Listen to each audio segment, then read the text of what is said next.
गुरुर्ब्रह्मा गुरुर्विष्णु गुरुर्देवो महेश्वरः गुरुः साक्षात् परब्रह्मा तस्मै श्री गुरवे नमः।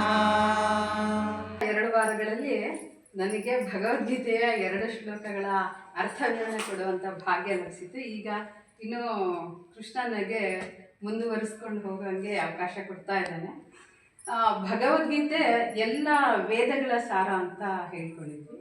ಅಂದರೆ ಎಲ್ಲ ವೇದಗಳು ಭಗವದ್ಗೀತೆಯ ಸಾರ ಆಗಿದೆ ಅಂದಮೇಲೆ ಭಗವದ್ಗೀತೆಯಲ್ಲಿ 15ನೇ ಅಧ್ಯಾಯ ಇದೆಯಲ್ಲ, ಪುರುಷೋತ್ತಮ ಯೋಗ, ಈ ಅಧ್ಯಾಯ ಎಲ್ಲ ಭಗವದ್ಗೀತೆಯ ಸಾರವೇ ಈ ಅಧ್ಯಾಯದಲ್ಲಿ ಅಡಗಿದೆ ಅಂತ ಹೇಳಲ್ಪಟ್ಟಿದೆ. ಅದಕ್ಕೆ ಪುರಾಣಗಳಲ್ಲಿ ಒಂದು ಉಲ್ಲೇಖ ಇದೆ. ಏನು ಅಂದರೆ, ಮಾರ್ಕಂಡೇಯ ಮುನಿಗಳು ಅವ್ರಿಗೆ ಒಂದು ಕನಸು ಕಾಣಿಸುತ್ತೆ. ಅಂದರೆ ಕನಸು ಅಂದರೆ ನಿದ್ರೆಯಲ್ಲಿ ನಾವು ಮಾಡೋ ಕನಸಿನ ಥರ ಅಲ್ಲ, ಅವರು ಎಚ್ಚರವಾಗಿರುವಾಗಲೇ ಅವರ ಒಂದು ವಿಷನ್ ಅವರ ಮನಸ್ಸಲ್ಲಿ ಓಡ್ತಾ ಇರುತ್ತೆ. ಅಂದರೆ ಇಡೀ ಪ್ರಳಯ ಆಗಿರುತ್ತೆ, ಪೂರ್ತಿ ಎಲ್ಲ ಕಡೆ ನೀರು ಹರಡ್ಕೊಂಡಿರುತ್ತೆ. ಅದ್ರ ಮಧ್ಯದಲ್ಲಿ ಒಂದು ಎಲೆ ಮಾತ್ರ ಇರುತ್ತೆ, ಅದು ಅಶ್ವತ್ಥ ವೃಕ್ಷದ ಎಲೆ. ನಾವು ಆಗಲೇ 2 ಶ್ಲೋಕಗಳಲ್ಲಿ ತಿಳ್ಕೊಂಡಿದ್ವಿ. ಅಶ್ವತ್ಥ ವೃಕ್ಷವನ್ನು ಹೋಲಿಸಲಾಗಿದೆ ಆಧ್ಯಾತ್ಮಿಕ ಪ್ರಪಂಚಕ್ಕೆ, ಬ್ರಹ್ಮಾಂಡಕ್ಕೆ ಹೋಲಿಸಲಾಗಿದೆ.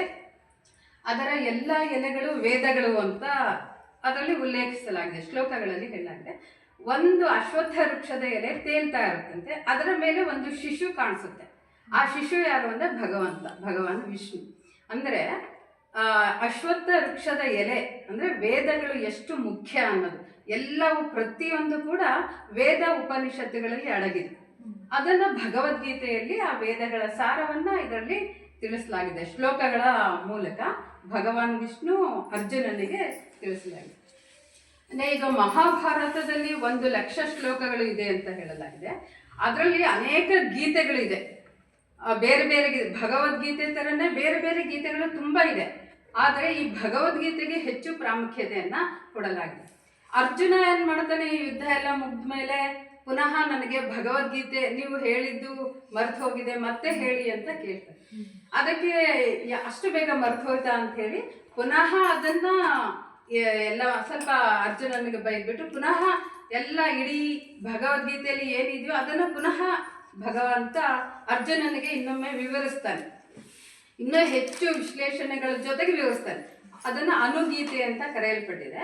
ಆದರೆ ಅದಕ್ಕಿಂತಲೂ ಈ ಭಗವದ್ಗೀತೆಯೇ ಫಸ್ಟ್ ಹೇಳಿರೋ ಈ ಭಗವದ್ಗೀತೆಯ ಎಷ್ಟು ತುಂಬ ಪ್ರಾಮುಖ್ಯತೆಯನ್ನು ಪಡೆದಿದೆ.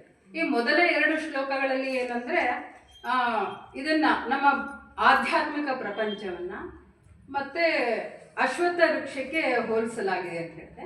ಅದು ಶೀರ್ಷಾಸನ ಹಾಕಿರುವಂಥ ಅಶ್ವತ್ಥ ವೃಕ್ಷ. ಈ ಯೋಗ ಮಾಡೋರಿಗೆಲ್ಲ ಗೊತ್ತಿದೆ ಶೀರ್ಷಾಸನ ಅಂದರೆ ಏನು ಅಂತ, ತಲೆ ಕೆಳಗಾಗಿ ಮೇಲ್ ಮಾಡಲ್ಲ. ಹಾಗೇನೆ ಅಶ್ವತ್ಥ ವೃಕ್ಷವನ್ನು ಉಲ್ಟಾ ತಿರುಗಿಸಿದ್ರೆ ಬೇರುಗಳು ಮೇಲ್ ಕಾಣಿಸುತ್ತೆ, ಆ ರೆಂಬೆ ಕೊಂಬೆಗಳು ಎಲ್ಲ ಎಲೆಗಳು ಎಲ್ಲ ಕೆಳಗಡೆ ಕಾಣಿಸುತ್ತೆ. ಅಂದರೆ ಮೂಲ ಇರೋದು ಬೇರುಗಳಲ್ಲಿ, ಅದರಲ್ಲಿ ಭಗವಂತ ಇದ್ದಾನೆ. ಮತ್ತೆ ಎಲೆಗಳೆಲ್ಲ ವೇದಗಳು, ರೆಂಬೆ ಕೊಂಬೆಗಳಲ್ಲಿ ಬೇರೆ ದೇವತೆಗಳು, ಪ್ರಮುಖ ಕಾಂಡದಲ್ಲಿ ಬ್ರಹ್ಮದೇವ್ ಚತುರ್ಮುಖ ಬ್ರಹ್ಮ ಅದರಲ್ಲಿ ನೆಲೆಸಿದ್ದಾನೆ. ಮತ್ತೆ ಬೇರೆ ದೇವತೆಗಳು ಬೇರೆ ರೆಂಬೆ ಕುಂಭಗಳಲ್ಲಿ ಬರ್ತಾ ಬರ್ತಾ ಕೆಳಗಡೆ ಮನುಷ್ಯರು, ಪ್ರಾಣಿಗಳು ಈ ಥರ ಬರ್ತಾ ಹೋಗುತ್ತೆ ಅಂತ ಅದರ ಅರ್ಥ, ತಾತ್ಪರ್ಯ ಅಂತ ಹೇಳಿದ್ರೆ.